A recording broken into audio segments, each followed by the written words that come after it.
mix it to become water. Really? So you see, the biggest portion of your plate should be what? Your vegetables, followed by your grains. So what is your grains? That your rice, your potato, your pasta, your oats, your peas, whatever you want. Your main meal is here. Do we understand? Then your protein, which can be your meat or chicken or fish. When we are doing chicken, we want to remove the skin of the chicken. When you want to eat meat, you don't want to fry. You want to also grill to reduce the oil. Do you understand? You're eating protein, but if you now soak it in oil, air fry. Yes, best to air fry if you have air fry or your oven, you grill. Because if you soak it in oil, if you fry it, you've now added more calories. But it's tasty like that. And it's tasty like that. If no, air frying is also tasty. Yes, me too. Than With the fresh fries and my God. oh yeah, you like food. This one like food. This one get like food. Then of course you can see the size of the fruit. It doesn't mean you're going to take so much fruit. So if, by the time you put your portion of your plate like this, it's a full meal. It's small, but it will be full at the end of the day. Then of course your dairy or your water. Do we understand? Yes. Okay. So that's how we plan a healthy diet. Another thing we use in planning a healthy diet is a label. Nutrition labels. How many of us read the labels of whatever we buy? We just pick it. You need to see me when I'm shopping for oils. Okay. How many cholesterol? How many this? How many that? You need to read the labels, not just food stuff. The word is wicked. We buy according to the price. According to the price. Yes. Which can be kidding. So now let me tell you. But I'm talking the truth. I know it's the truth. It's true. But now we need to really be more cautious because see then I ask you, say, why do we have so much cancers now as compared to before? The word is very wicked. By the And way, this big can I farm. ask? I read somewhere that chicken legs can remove cancer. Yeah, I don't know. That person has to be the experiment. Chicken body. Not for you. I'm not talking here like general. I really don't know. Anyways, let's go back to the topic. Let's go back to the topic. Why is it important to read labels? Not just nutrition labels. As I said, the world is becoming very wicked. Maybe they want to take over, kill everybody here, take over Mars, take over Venus, take over the other planets. We don't know whatever big pharma. You know the big pharma? Have you heard of big pharma? Big pharma is a very big pharmaceutical company in the US. They control majority of everything that we consume in the world. They are the ones that can direct, let's inject this food, let's put this, let's put that into our fertilizer, into food. They just want people for her to kill people. That's why you need to read the labels of things. And now they know because people are not aware. People just buy things according to their price, which is not healthy. There's some things down to our cosmetic products. We'll put some things ethyl estradiol, put some propylene, ethyl, all those things. What I do, that's the smartest way to do because I don't know what most of them mean. I use my AI. Take a picture, send to AI. AI, please list any bad products here. AI will tell you all the products, even they change their name to a different kind of name. AI will tell you, this is not good, this is not good, this is not good. Colors will lift. That is why we're having cancers every day and everywhere. Cancer that was supposed to say at 80 years, now we're seeing it at 15 years old, 18 years old, 20 years old. Because of what we are consuming, what we are applying on our body. So you need to always read labels, not just nutritional labels. For everything that you want to buy, always take a picture, put it on AI, and let AI list out the things that are harmful there. And you will also recommend it not healthy, not you leave it. But why are they bringing it in the market? For example, I just give you an example that big pharma only kill us. No, I'm asking the big country like Qatar, huh? Yeah. Where we have. Who is controlling the world? Big farms. But yes, here it started here. It was developed in US. They should check the plate what they are eating. Huh? But when you look at them, the pajamas, when you see them, they are obese. So they want to kill them. They also want to kill their people. It doesn't matter The one where is you're cooked. from. It doesn't matter who you're from.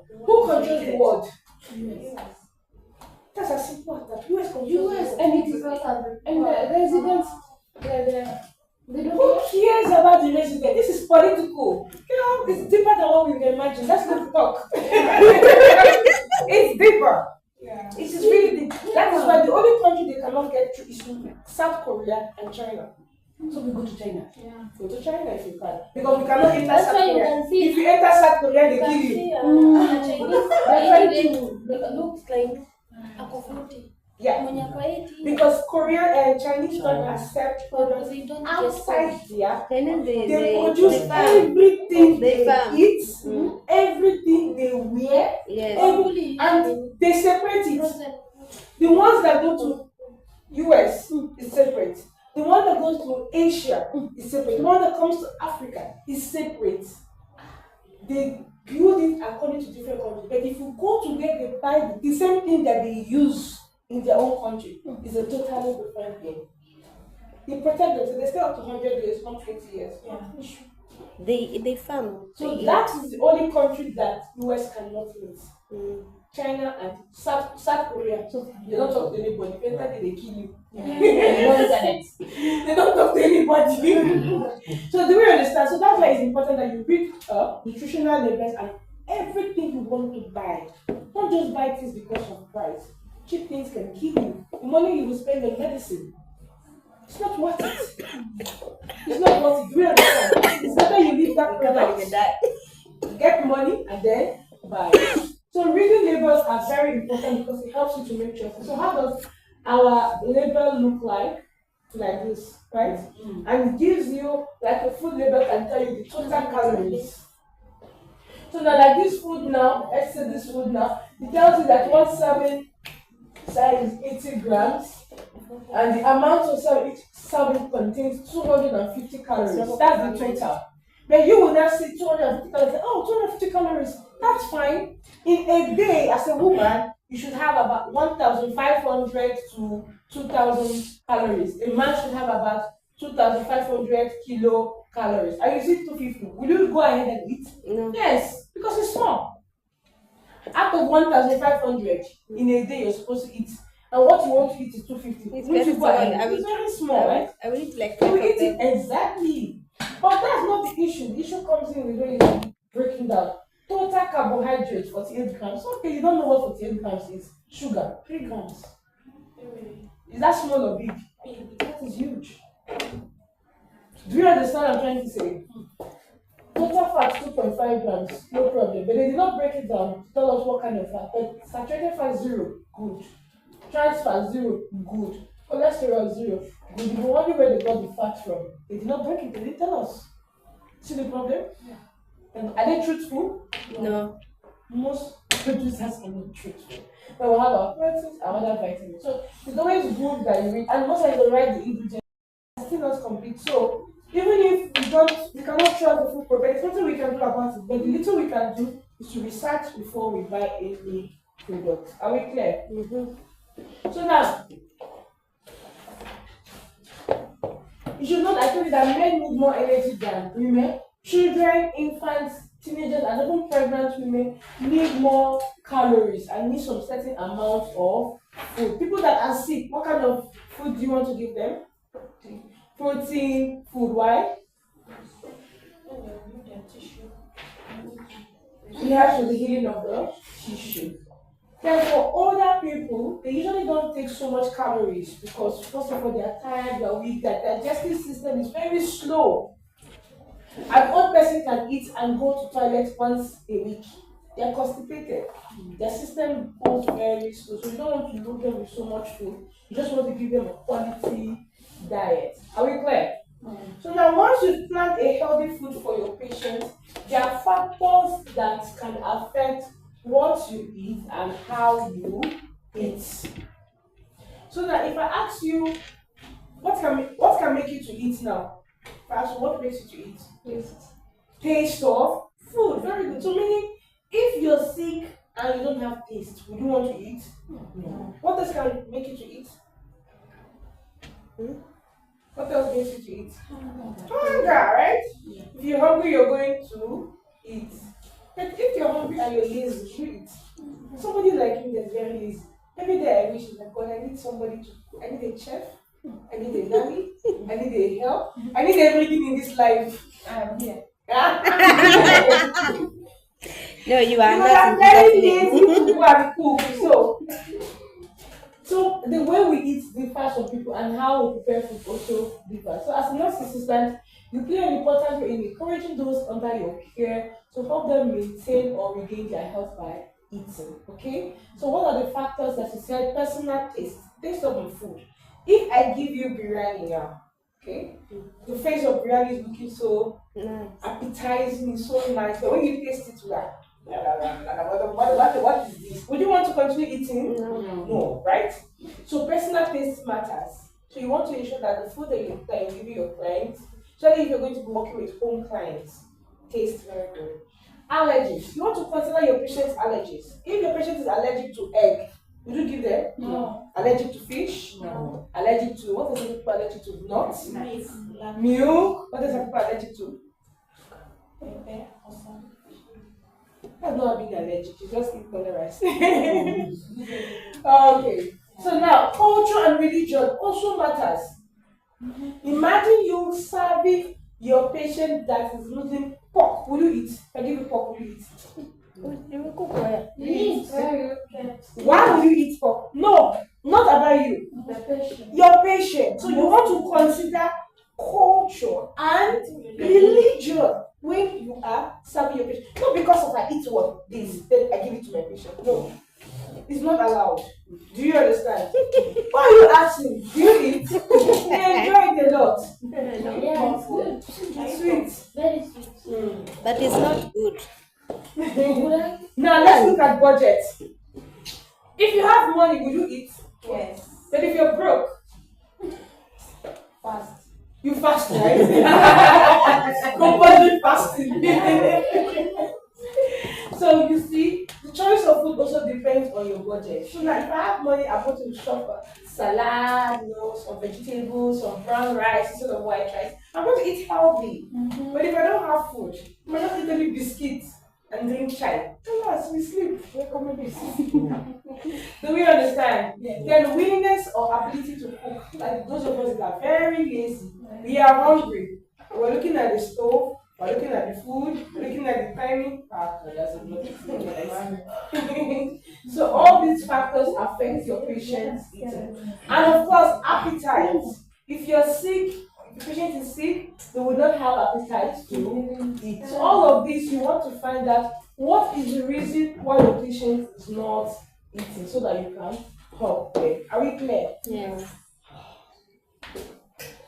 Okay. Now that we understand the factors necessary for our patient to eat and trying to ensure that we know what's making our patient to eat, sometimes our patient can be given some special kind of meal. There are 4 kinds of food that we can give our patient. The first one includes the therapeutic diet.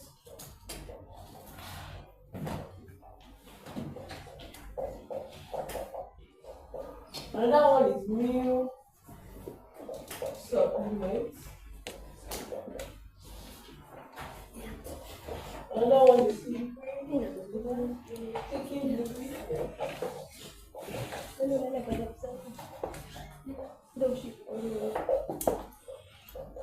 Another one is meal care. Alright. So your patient might be ordered any of this food. Depending on the condition of the patient, they can give them some therapeutic diets, they can give meal supplements, they can give thickened liquid, or they can say NPO. NPO means meal per aura, nothing by mouth, meal per horse. Do we understand? So what are the examples of therapeutic diets your patient can be ordered? You can be ordered a soft diet. Example of a soft diet: mashed potato. Okay? You can offer a minced, no, not minced diet, it's a fancy diet.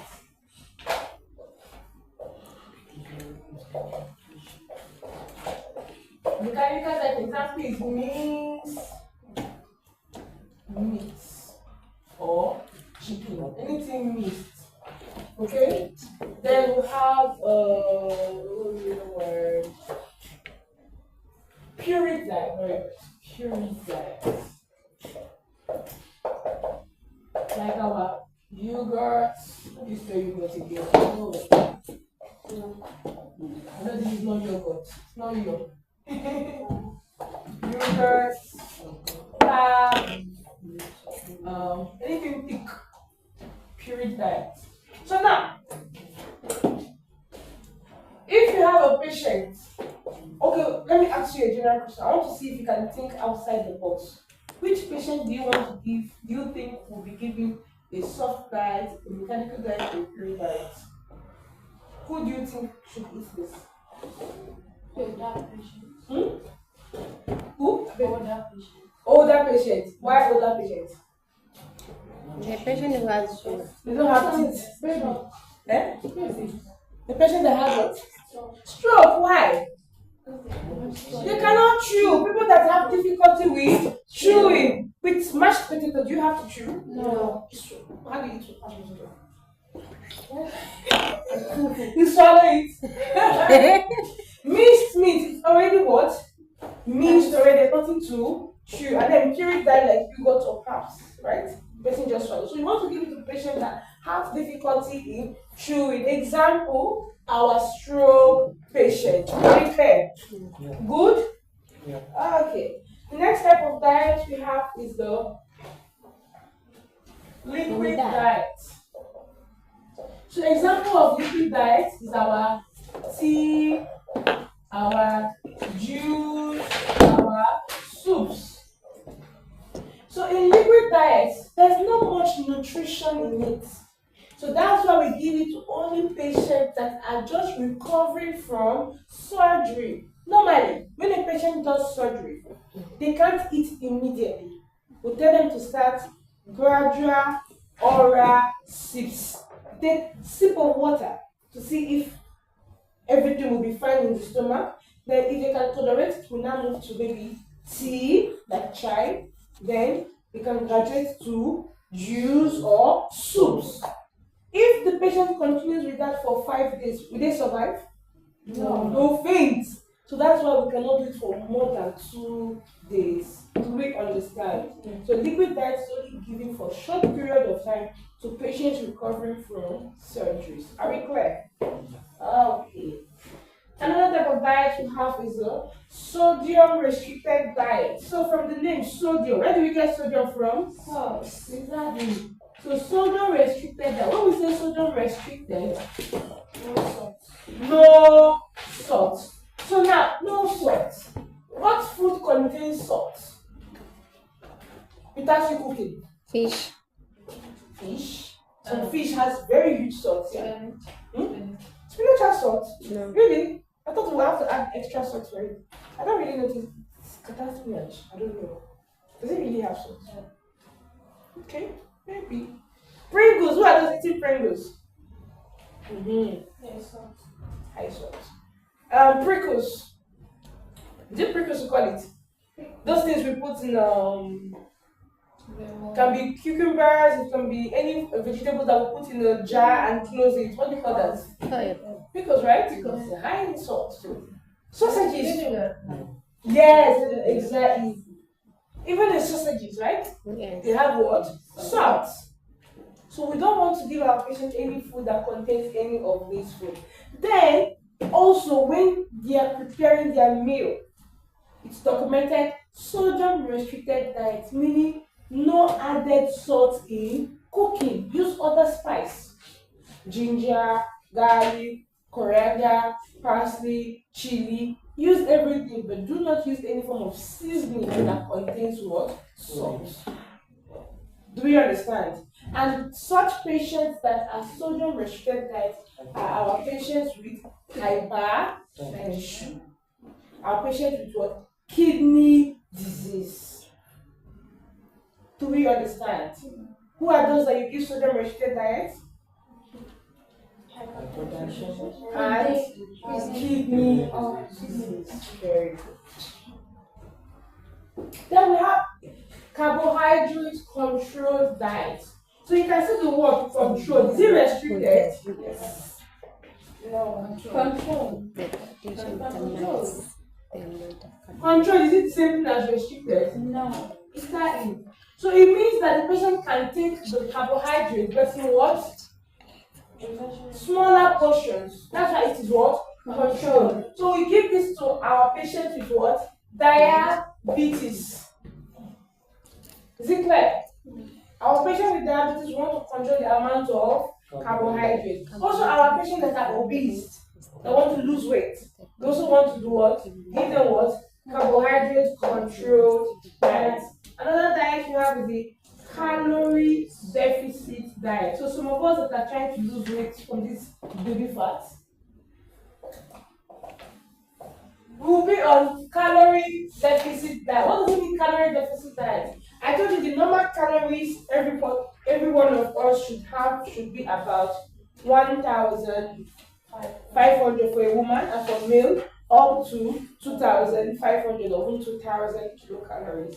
So that if you want to lose weight, you're going to have a deficit. So it means that instead of 1,500 a day, you'll be eating about 1,000 kilocalories or maybe even 800. Meaning for every food you eat, even if it's a tip of biscuit, you will calculate the calorie. Even if it's the spices you will use in preparing your food, you will calculate such calorie because the person is in a calorie deficit diet. Are we clear? Yes. Clear? Yes. Okay. Another one that we have is the heart healthy diet. From the word heart and healthy, it means the patient has a heart disease. So what kind of using olive oil, more fruits, vegetables, nuts, less frying, decrease frying. So this will help protect the heart, and that's why it's called the heart healthy diet. You want to avoid butter, margarines, jam, peanut butter, all those you're spraying in our patients with the heart disease, hypertension, heart failure, any heart disease entirely. We do not want to give them anything that will cause more. So we want to encourage what? Fruits, vegetables, olive oil, decrease frying in their food. Then we have the high protein diet. 1, 2, 3, 4, 5, 6, 7, 8, 9. Who do you give protein diet to again?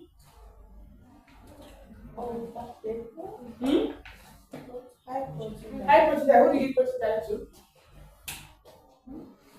Protein diet. Who? People that are sick or recovering from an injury. You want to give them a high protein diet because it helps with what? Healing. And we know the examples of protein. What is the example of protein? Your meat, the fish, the dairy products. Are we clear? So we have 9 therapeutic diets. Soft diet, mechanical diet, spirit diet, liquid diet, sodium restricted diet, carbohydrate diet, controlled, calorie deficit diet, heart healthy diet, and high protein diet. So now let me ask you my question. Who do you give sodium restricted diet to? Hypertensive patient and kidney disease patient. What is sodium restricted diet? No salt, including other additional salt. Who do you give calorie deficit diet to? People that want to lose weight. So, like for instance, they want to reduce. They have to reduce the amount of calories they eat. Who do you give a high protein diet to? People that are sick and recovering from the disease. Who do you give a liquid diet to? People after surgery, yes. You want to give a liquid diet for how long? 2 days. At least 1 to 2 days. Who do you give a mechanical diet to? Stroke patient, people that cannot chew. Who do you give a period diet to? Same stroke patient, people that cannot chew their food. Are we clear? Yes. Is it good? Yes. So we need to understand the type of diet that has been prescribed for our patients. So that when we go to, if you're working in the facility where you have to go to the kitchen to take the food for your patient, you want to ensure that it is the right food that has been prescribed for your patient. If your patient is on sodium restricted diet and the chef made a food with sodium with salt, would you want to give that to your patient? No, because it's going to worsen the patient's high blood pressure. Are we clear? Yes, So that is all for therapeutic diet. We now move over to meal supplements. So what is the meal supplement? Meal supplement literally is most of our patients when they are sick, they don't have appetite to eat. So we want to give them something that is like the food that we're eating, just like the way you do your, parfait, parfait, right? Or what's the other type they call it again? Milkshake, yes, or milkshake or parfaits, where you blend fruits, you blend them, right? It tastes like the real food, but the only difference is that the patient doesn't have to chew it, and it's really fattening. So we usually give it as a supplement to complement the patient's food. The patient eats maybe only 2 spoons of their rice. You know that this is not enough. So you want to give them the meal supplement that contains maybe a blend of banana, milk, what else do people blend these days? Carrot. Then carrot, then all the fruits together and let it become very thick, right? And then call it milkshake here. So something like that. And it's very high in fat. It's very, very fattening because of the amount of milk they put inside it. So when you give it to your patient, it's like a complement. It supplements whatever they have not eaten so much until they recover fully. Are we clear? Yes. Then another nutrition that can be ordered for your patient is thickened liquids. So thickened liquids can be ordered for your patient depending on what is wrong with them. Like for example, stroke. Our stroke patients. Now if I ask you, between water and food, which one will cause more choking? Food. Between water and food, which will cause more choking? Food. Food, water, food, water, water, food. Food. Food. Food. Food will cause more choking. You choke more with food. Water. When your saliva, sometimes when you don't swallow it, don't you choke? You choke. Liquid chokes more. So that's why our patients that have stroke have difficulty with what? Swallowing already. So they are at risk of what? Choking, aspiration. So we want to give them their liquid in a different format. For example, thickened liquids. And we have different nature, different texture or consistency of the liquid. And one of them is the nectar consistency. So nectar consistency is thin like a running syrup. The way syrup runs, it's thin. That's how it is. So you can be able to, they might ask you, make your patient's water to be in a nectar consistency. It means you're going to mix it with some of the proteins they will give you so that it will be thick and running like a nectar syrup. Exactly. Do you understand? Same way with the honey consistency and with the pudding consistency. So the texture or the thickness differs, depends on the amount of thickness that they require for your patient. Are we clear? Yeah. Good? Yeah. Any questions so far? It's getting boring, right? And it's getting too much. We still have about 45 minutes to go. And this topic is very long. Okay, so let's move on. Then the final one is what?